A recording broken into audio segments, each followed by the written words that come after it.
महाकुंभ से वायरल हुई मोनालिसा की हाल ही में शादी हुई थी, लेकिन अब उसकी शादी खतरे में पड़ती दिख रही है क्योंकि राष्ट्रीय अनुसूचित जनजाति आयोग NCST की जांच में मोनालिसा नाबालिग पाई गई है। वहीं उसके पति फरमान पर कानूनी शिकंजा कस रहा है। ये रिपोर्ट देखिए। ठीक एक महीने पहले मोनालिसा और फरमान शादी के बाद एक साथ दुनिया के सामने आए थे। दोनों ने केरल के एक मंदिर में हिंदू रीति रिवाज से शादी की थी। फरमान ने मोनालिसा की मांग में सिंदूर भरा था। दोनों शादी करके काफी खुश थे। हनीमून के वीडियो भी सोशल मीडिया में वायरल हुए, जहां दोनों बाहों में बाहें डाले एक दूसरे के प्यार में डूबे हुए नजर आए। दोनों बेहद खुश नजर आ रहे थे, लेकिन अब इस खुशी में ग्रहण लगता दिख रहा है क्योंकि दोनों की शादी खतरे में पड़ सकती है। मोनालिसा की शादी के मामले में राष्ट्रीय अनुसूचित जनजाति आयोग यानी NCST की जांच में बड़ा खुलासा हुआ है। जांच में सामने आया है कि मोनालिसा भोसले को बालिग दिखाकर शादी कराई गई थी, लेकिन वो शादी के वक्त नाबालिग थी। रिकॉर्ड के मुताबिक शादी के वक्त उसकी उम्र महज 16 साल और 2 महीने थी। आरोप है कि महेश्वर की नगर पालिका से जारी एक फर्जी जन्म प्रमाण पत्र का इस्तेमाल करके केरल के पुअर गांव में शादी का रजिस्ट्रेशन कराया गया था, जिसे अब निरस्त करने की प्रक्रिया चल रही है। यह जो जन्म प्रमाण पत्र मोनालिसा भोसले का, यह हमारे ही कार्यालय के द्वारा जारी किया गया है। इसे जारी करने का जो आधार था वह हमारे सरकारी दस्तावेज प्रसव पंजीयन रजिस्टर, जिसके अंदर इनके माता पिता का नाम उल्लिखित एवं एक फीमेल पुत्री को 30 दिसंबर 2009 की तारीख में उल्लिखित पाए गए, जिसके आधार पर जन्म प्रमाण पत्र जारी किया गया। मोनालिसा के पति फरमान पर कानूनी शिकंजा कसता जा रहा है। महेश्वर थाने में आरोपी फरमान के खिलाफ पॉक्सो एक्ट और एट्रोसिटी एक्ट के तहत FIR दर्ज की गई है। दोषी साबित होने पर फरमान को कम से कम 10 साल या अधिकतम उम्र कैद की सजा हो सकती है। 17 साल की लड़की को पॉक्सो एक्ट के तहत बच्चा माना जाता है। ऐसे में उसके बयान और उसकी सहमति कानूनी रूप से कोई मायने नहीं रखती। राष्ट्रीय अनुसूचित जनजाति आयोग ने केरलम और मध्य प्रदेश के DGP को दिल्ली तलब किया है। वहीं डायरेक्टर सनोज मिश्रा ने फिर से मोनालिसा और फरमान पर निशाना साधा है। PFI और CPIM की जो नेताओं की सक्रियता रही है इसमें, उस पर भी आयोग ने चिंता व्यक्त की है। आयोग ने माना है कि फॉल्स नैरेटिव सेट किया गया। जैसे मैं शुरू से बोल रहा था कि ये फॉल्स नैरेटिव सेट किया जा रहा है कि ये प्यार है। जिस तरह से उज्जैन से लेकर फंसा करके और लेकर के केरल जाया गया, पूरा साफ जाहिर था और इस पर ही आयोग ने संज्ञान लिया। मोनालिसा प्रयागराज महाकुंभ से वायरल हुई, जिसके बाद उसे फिल्मों में भी एंट्री हो गई, लेकिन फरमान के साथ उसकी दोस्ती प्यार में बदल गई। दोनों ने शादी भी कर डाली, लेकिन इस शादी से उसके माता पिता खुश नहीं थे। घर में खूब रोना धोना हुआ। दोनों तरफ से तकरार बढ़ने लगी। माता पिता ने फरमान पर बेटी को बहलाने फुसलाने का आरोप लगाया। वहीं मोनालिसा ने अपने परिवार पर ही कई गंभीर आरोप लगा दिए। अब मोनालिसा की कहानी में एक और ट्विस्ट आ गया है, जिससे शादी पर संकट के बादल मंडरा रहे हैं। Bureau report, news 18, UP, Uttarakhand. Bareilly में साइबर ठगी का एक नया मामला सामने आया है, जहां साइबर ठगों ने खुद को ATS अधिकारी बताकर एक परिवार को अपने जाल में फंसा लिया। लेकिन 14 साल के लड़के की सूझबूझ काम आई और उसने अपने पूरे परिवार को ठगी का शिकार होने से बचा लिया। ये रिपोर्ट देखिए।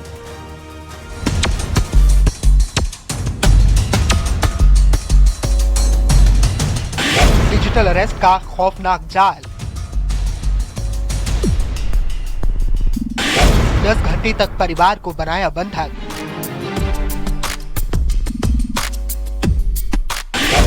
आतंकवाद से संबंध बताकर डराया।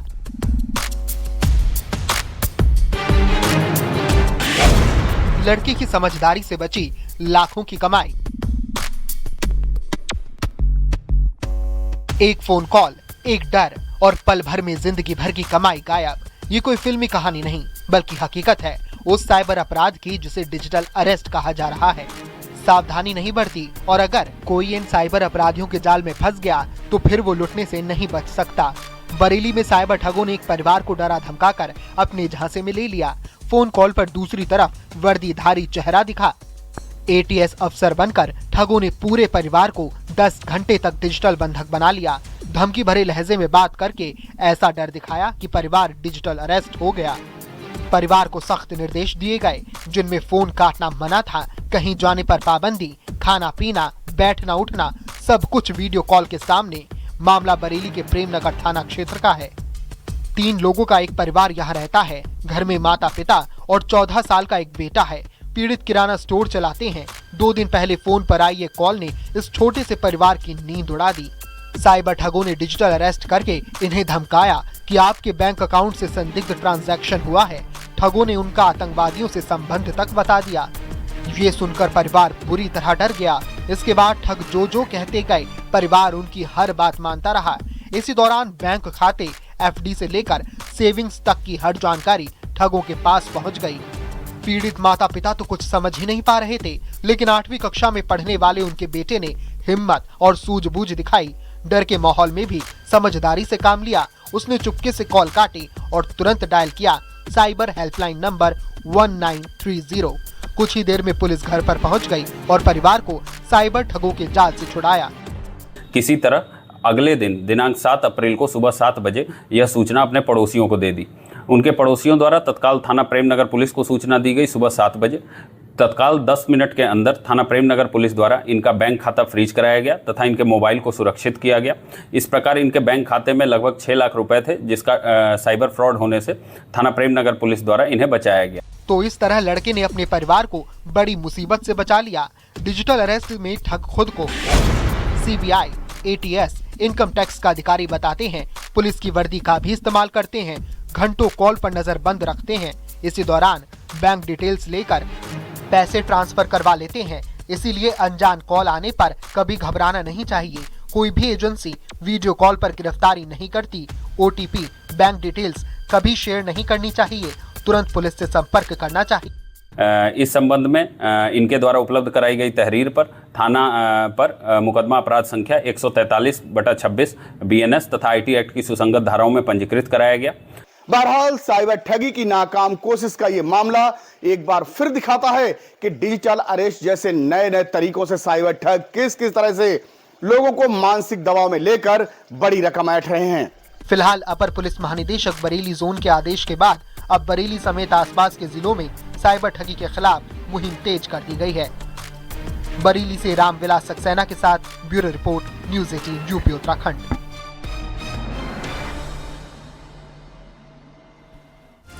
लखीमपुर खीरी में 25 गिद्धों की मौत पर बड़ा खुलासा हुआ। किसान की गलती से गिद्धों की जान चली गई। ये रिपोर्ट देखिए।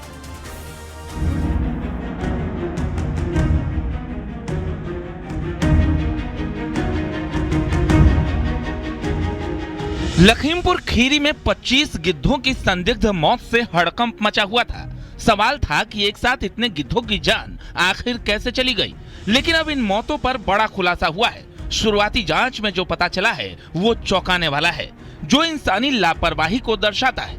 जानकर हैरानी होगी कि एक कुत्ते की मौत 25 गिद्धों की मौत की वजह बन गई।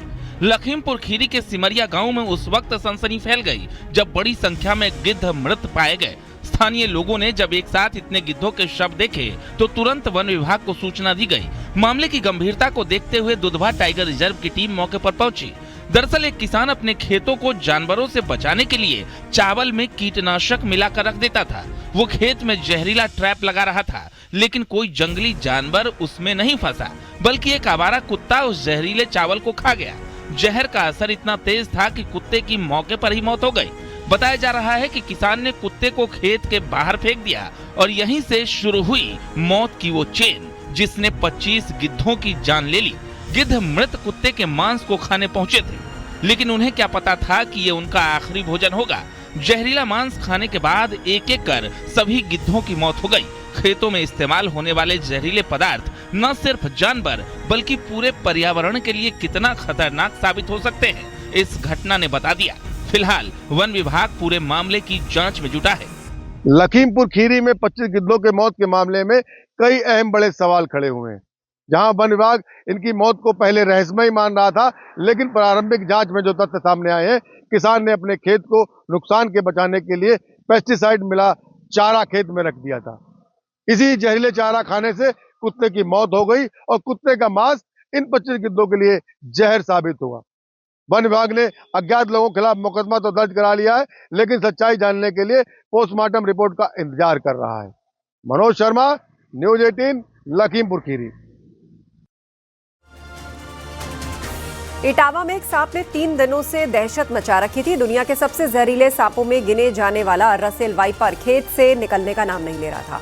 किसानों ने पूजा भी कर ली। बाद में वन विभाग की टीम रेस्क्यू के लिए पहुंची। ये रिपोर्ट देखिए।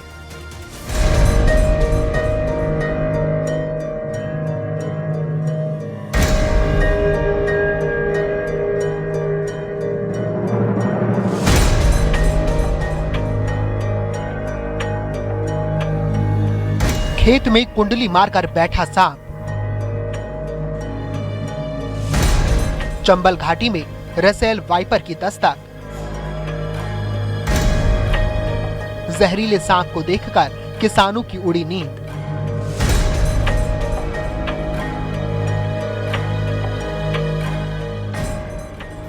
चंबल घाटी में इन दिनों गेहूं की फसल कट रही है, लेकिन एक किसान जब अपने खेत में पहुंचा तो उसका खतरे से सामना हुआ, क्योंकि सामने था रसेल वाइपर, जिसकी गिनती जहरीले सांपों में होती है। किसान सांप को देखकर घबरा गया। वो अजगर की तरह दिखाई दे रहा था। मामला चकरनगर थाना क्षेत्र के नगला महानंद गांव का है, जहां 3 दिन तक इस खतरनाक सांप ने डेरा जमाया हुआ था। दिखने में भारी भरकम, धीमी चाल, लेकिन जहर इतना घातक कि जिंदगी दांव पर लग जाए। इसके बाद दूसरे ग्रामीणों को भी सांप के बारे में पता चला। अंधविश्वास के चलते ग्रामीणों ने सांप की पूजा तक कर डाली। जानकारी के अभाव में ग्रामीणों ने सांप को दूध पिलाने तक की कोशिश की। उन्हें लगा कि शायद सांप भूखा हो, दूध पीने के बाद वो वहां से चला जाएगा, लेकिन ये आम सांप नहीं था।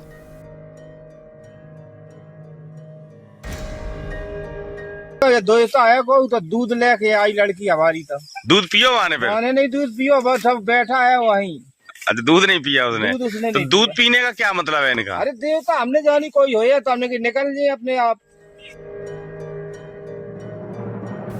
इसी बीच राष्ट्रीय चंबल सेंचुरी के अधिकारियों को इस जहरीले मेहमान की जानकारी मिली। सूचना मिलते ही वन दारोगा पूरी टीम के साथ मौके पर पहुंचे। अधिकारियों ने जैसे ही सांप को देखा, तुरंत साफ हो गया कि ये अजगर नहीं है, बल्कि जहरीला रसेल वाइपर है।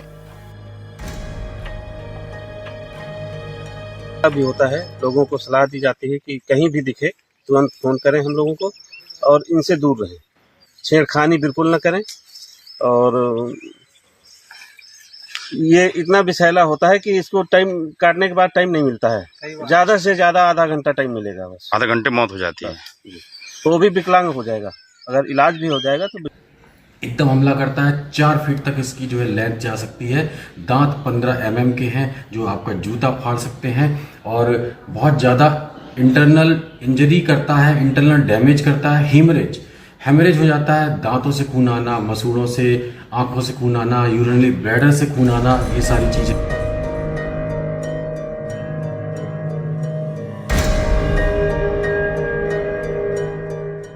कई घंटों की मशक्कत के बाद वन विभाग की टीम ने इस खतरनाक रसेल वाइपर का सुरक्षित तरीके से रेस्क्यू करके जंगल में छोड़ दिया। वन विभाग ने किसानों से सतर्क रहने की अपील की है। ग्रामीणों में भी कहीं न कहीं दहशत दिख रही है, इसीलिए खेतों में काम करने वाले किसान हर कदम फूंक फूंक कर रख रहे हैं। इटावा से दिनेश शाक्य के साथ bureau report, news 18 UP Uttarakhand.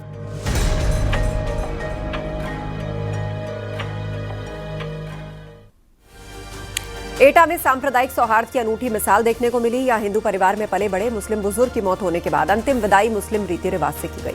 ये रिपोर्ट देखिए।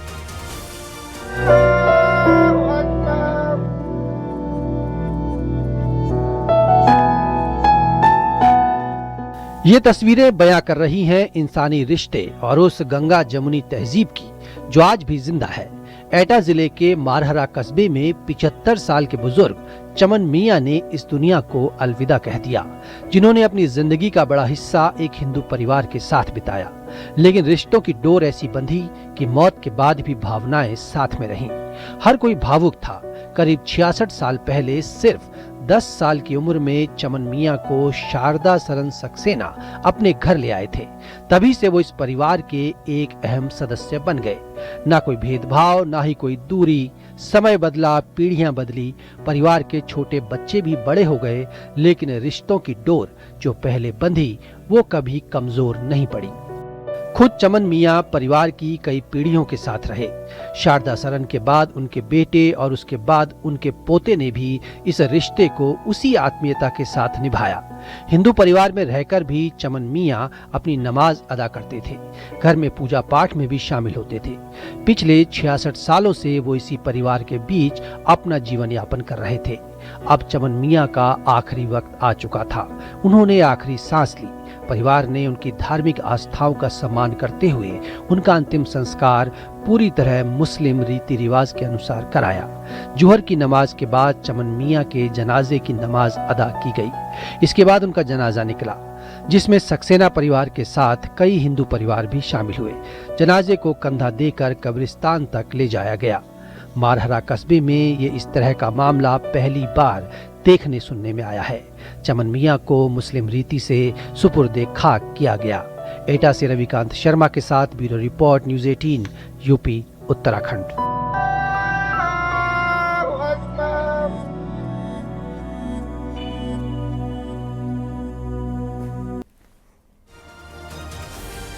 अमेरिका के हवाई में किलाउआ पृथ्वी का सबसे सक्रिय ज्वालामुखी है, जिसके बारे में बताया जाता है ये 200 सालों से लगातार फट रहा है। किलाउआ ज्वालामुखी एक बार फिर सक्रिय हो गया है और उसकी तस्वीरें भी सामने आई हैं। मंजर बेहद डरावना लग रहा है। जमीन के अंदर से उबलता हुआ लावा अचानक बाहर निकलने लगा और देखते ही देखते आग करीब 1000 फीट तक पहुंच गई। इसके हर विस्फोट के साथ खतरा भी बढ़ जाता है। तो 200 साल से सुलगता एक खतरा फिर भड़क चुका है। अमेरिका का ये ज्वालामुखी फिर से सक्रिय हो गया है। लगातार जमीन के अंदर से फूटता हुआ ये लावा लोगों को डरा देने के लिए काफी है। अमेरिका के हवाई से तस्वीरें सामने आ रही हैं। अंदर से उबलता लावा अचानक बाहर निकल रहा है और देखते ही देखते आग करीब 1000 फीट तक पहुंच गई है। इसके हर विस्फोट के साथ खतरा बढ़ता जाता है।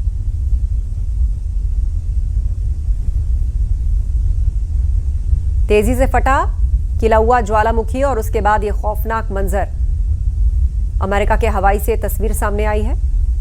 लगातार इससे उबलता हुआ लावा निकल रहा है। 1000 फीट तक आग की लपट पहुंच गई थी।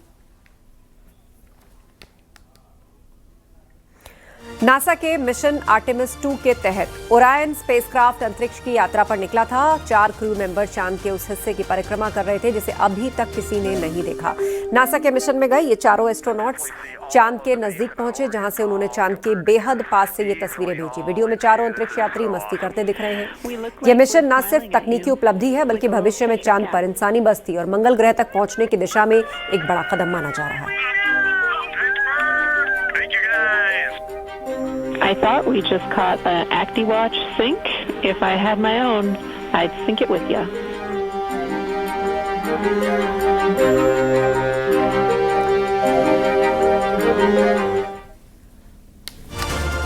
सुप्रीम कोर्ट ने गाजियाबाद में हुए नाबालिग बच्ची के साथ रेप और हत्या से जुड़े मामले में यूपी पुलिस को फटकार लगाई। कोर्ट ने सुनवाई के दौरान अस्पताल से जुड़े रवैये को अत्यंत संवेदनशील और संस्थागत क्रूरता करार दिया। कोर्ट ने राज्य सरकार को जिम्मेदार अधिकारियों की जवाबदेही तय करने के निर्देश दिए।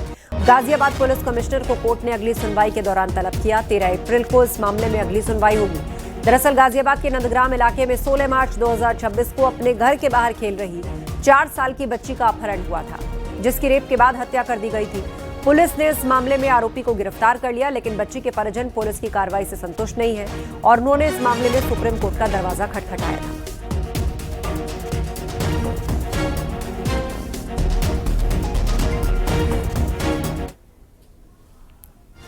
अयोध्या में अब भगवान राम के दर्शन को आने वाले श्रद्धालुओं के लिए दर्शन का दायरा और बढ़ने जा रहा है। बहुत जल्द राम भक्त भगवान श्री राम लला के साथ परकोटे में स्थित अन्य प्रमुख मंदिरों के भी दर्शन कर सकेंगे। राम मंदिर तीर्थ क्षेत्र ट्रस्ट ने इसको लेकर बड़ा संकेत दिया। तैयारियां लगभग पूरी होने की बात कही। परकोटे में स्थित मंदिरों जैसे सप्तऋषि मंदिर, शेषावतार मंदिर, कुबेर टीला के दर्शन की व्यवस्था को लेकर जरूरी तैयारियां पूरी हो गई हैं। 13 अप्रैल से राम मंदिर के परकोटे में स्थित मंदिरों के दर्शन भी शुरू हो जाएंगे। तैयार किया गया। ये 7 मंदिर देखकर फिर हम स्मारक देखें, जो 2 स्मारक बने हैं बगल में, जो यहाँ पर सामान जमा करने की तीसरी जो पीएफसी है, जो पीएफसी के सामने बना है, जहां आप देखेंगे आज। उसके अलावा परकोटा के बगल में जो माल जमा करने के लिए व्यवस्था है, वह भी आप देखें कि किस प्रकार से क्यों सोचा गया, क्या कारण था कि परकोटे के पास इसको रखा। भगवान राम की नगरी में 500 वर्षों के संघर्ष के बाद भगवान रामलला का भव्य महल बनकर तैयार हुआ। मंदिर की दिव्यता मंदिर के परकोटे से ही छलकती है। हम जिस जगह मौजूद हैं ये परकोटे में बने सप्तऋषि के मंदिर है।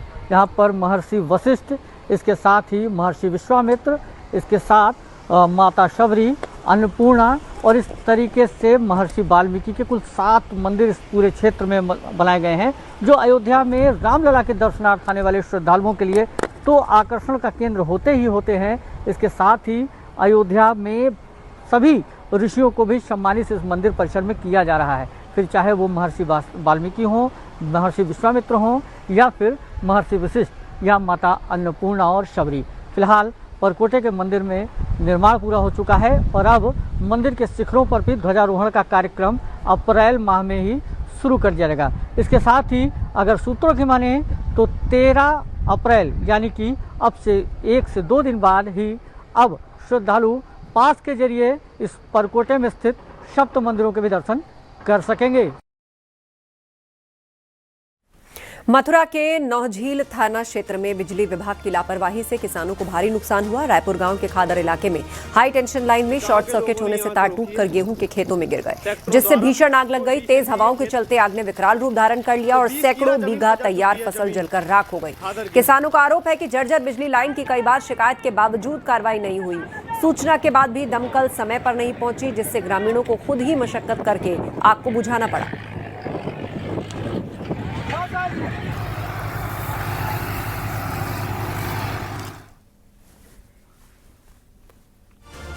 और खबर कानपुर से, जहां गेहूं के खेत में भीषण आग लग गई है। पूरा मामला शिवराजपुर थाना क्षेत्र के भटपुरा गांव का है, जहां बिजली के तार में शॉर्ट सर्किट लगने से गेहूं के खेत में आग लग गई। आग की चपेट में आकर करीब 10 बीघा फसल जलकर खाक हो गई। इस घटना से किसानों को भारी नुकसान हुआ है।